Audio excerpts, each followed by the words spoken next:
Hey everybody, I'm back with another update of what's happening here in southern Utah, and today I'm out here at Sand Hollow Reservoir where we get to talk about water.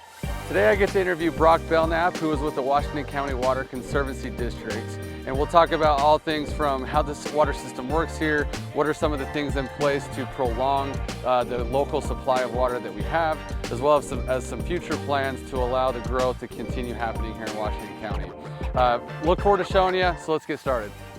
Okay, so I'm here with Broc Belnap, who is the Associate General Manager with the Water District. And first off, thanks for having us. Thanks. Appreciate it. Great to be here. Glad we timed the sun today. Yeah, it's ironic, it's been raining a lot recently. Which is a good thing. Which is a great thing. It's been snowing a lot. We see a lot of snow on all the mountains around here. So I'm glad we were able to do this during this time. So first of all, like I said, appreciate you having us. Thank you. So let's talk, this is the most polarizing topic in Washington County. Where is the water that we have? Where's it coming from? How long do we have? And are we gonna run out of water? All these conversations are happening as this place continues to grow, right? And so first off, let's just talk about how the water system works here and the local supply before we talk about other things. So how does it work and what is the current outlook? Well, right now we are thrilled and optimistic about this year's snowpack and rain. It's been so good. You know, we've had multiple dry years, so it's awesome to be having some precipitation, and we're optimistic about that. But as you look at this beautiful reservoir, the Sand Hollow Reservoir that we're standing by, as it fills up from the good year, it's interesting to know that that only lasts 3 or 4 years. So if our reservoirs fill up, we've got 3 or 4 years of supply. Okay. So we actually need consistent good water years to keep our reservoirs full. For sure. So our system here in Washington County is entirely based on the Virgin River Basin. And the Virgin River Basin has the Virgin River and its tributaries that flow into it. And that's surface water. And we also have groundwater, which is wells. And the wells and the streams and the river provide our supply. Okay.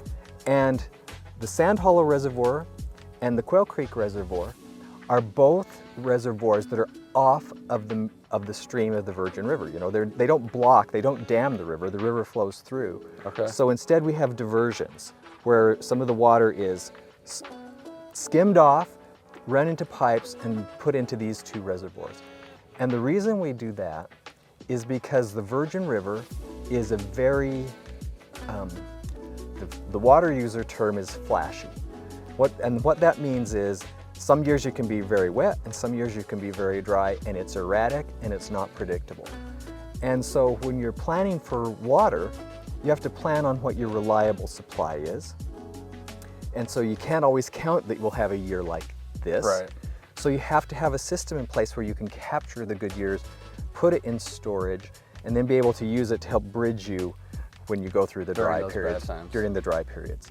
Gotcha. And so we have, you know, you look at these reservoirs that were built many years ago, we really need to thank the people who came before us, who had the foresight to invest in and build these reservoirs years ago. For sure. Because they make it possible for us to weather the difficult times here in Washington County. Got it.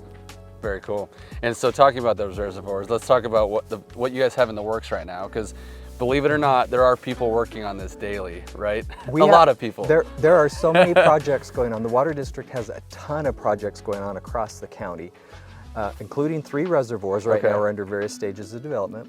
There's one called Toker Reservoir that's just off I-15 as you head north. It will be on the right side near Tokerville. Okay. And then there are a couple on the west side that are going to be currently called Graveyard and Dry Wash Reservoirs that are under development, and they're all in different stages of proceeding right now. And we're hoping that they will be coming online soon. Okay. And soon meaning in the next few years. Next couple years. We're hoping to break ground on the Toker Reservoir this year. It's well underway. Its planning's underway. It's under final design. It's undergoing dam safety review by the regulators. Okay. The other 2 reservoirs are a little bit not as far along, but are definitely in the works. Gotcha. So that will allow more storage, because a lot of our water is actually lost down the stream too, right? Exactly. And so the more that we can store the water and reuse it, we can reuse it then for some of the things that a lot of people don't, you know, think that we need to use water on golf courses, right, stuff like that, right? And that's part of our long-term plan too. We're in the process of developing a regional reuse system that will capture most of our water that goes through our homes and our systems and capture it and clean it up and put it back to use, either for people's lawns, gardens, agricultural purposes, and maybe even eventually indirect potable reuse where it's mixed and cleaned up and sent back through the system. Gotcha, very cool.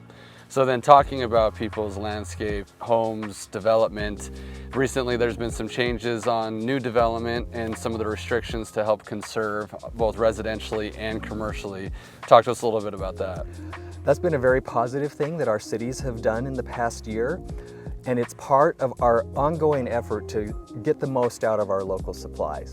And so what they've done is they passed ordinances that have land use requirements for all new homes and businesses that are coming in the future. Have to design their landscapes and their facilities to minimize water use. And that includes things like having no more than 8% of grass, using water efficient landscaping. In commercial buildings can't even have grass unless they have some bona fide business purpose for doing it. So those are the kind of things that the community is coming together as a whole and enacting across the county to stretch our limited resources as far as we can. Very cool. Now talking about the cost of water, I know that how do you guys combat the rising cost of creating all this? Well, it's, like any resource, it's supply and demand, right? Right. The more demand you have for a scarce resource, the more it's going to cost. And the development of water costs money, and so that's reflected in water rates and in impact fees. And it is it's the reality of doing business when you have a scarce resource in high demand. For sure. And because I know that we have generally some of the cheapest water in the nation, right? We or have at least parts of. We are very fortunate that we have low costs for our water. The water district is a non-profit. It is not a private for-profit business. It is a non-profit entity, and so our water rates can only reflect the actual costs of developing water. And so historically, the costs of developing water have been pretty inexpensive, and that's reflected in our rates. Moving forward, where we've already plucked the low-hanging fruit, it's going to cost more to develop more, and so that is going to be something that you'll be seeing in water rates. It's just law of economics. Gotcha. Yeah, no, totally makes sense. Now, how does the year-to-year water availability variance? I know that you talk about that's why some years are good, some years are really bad. How far into and obviously we're in a drought, and it's been I think worse drought than expected. How many years in advance is it planned out to where that we're not going to run out of water in the next couple of years? 'Cause I think that's what a lot of people are concerned is I keep hearing my neighbors or my coworkers say we're going to run out of water next year. But I know you guys plan very far in advance, correct? We do. So water managers continually worry about and plan for the future and long-term future, because as a practical reality, developing water projects takes years and years and years. It's a long-term commitment and a long-term investment, so there is long-term planning involved. And when you look at the Virgin River Basin and the way our water comes in, if you imagine like an EKG heart graph and how it goes up and down, well, our water supply is like that. Although it's not predictable, it can be up, up, up, down, up, up, up, down, down, down. And so water planners have to look at that, and we look at the history of it over the past 100 years. We have good records of what the Virgin River has produced. And we come up with a reliable supply. The engineers and the statisticians and the analysts, and they say, okay, this is your reliable supply. You can count on this as something that everybody who's relying on it can plan for. And using that as a planning basis, we'd say, well, how are we going to expand that reliable supply? And that is the process that the district is undergoing when we're looking at all the different projects that you're seeing around the county right now. Gotcha. And so that leads to the long term, going outside of our local supply. What are some of the long-term plans so that we don't run out of water? Well, Conservation, reuse, and desalting the hot springs are our major focuses to expand how far we can stretch our local supply. Right. We have a finite local supply. That is the reality that we're dealing with. There is, once you have maximized the use within the Virgin River Basin, that's all there is, unless we bring in water from outside. Right. And so then where are we at in the Lake Powell pipeline possibilities? Well, right, as you know, the Lake Powell pipeline has been a part of the district's plan for many years. Right. 30 years. Right. But it has run into the reality of the mega drought that we've had over the past 20 years, as well as the fact that we share the Colorado River with 6 other states.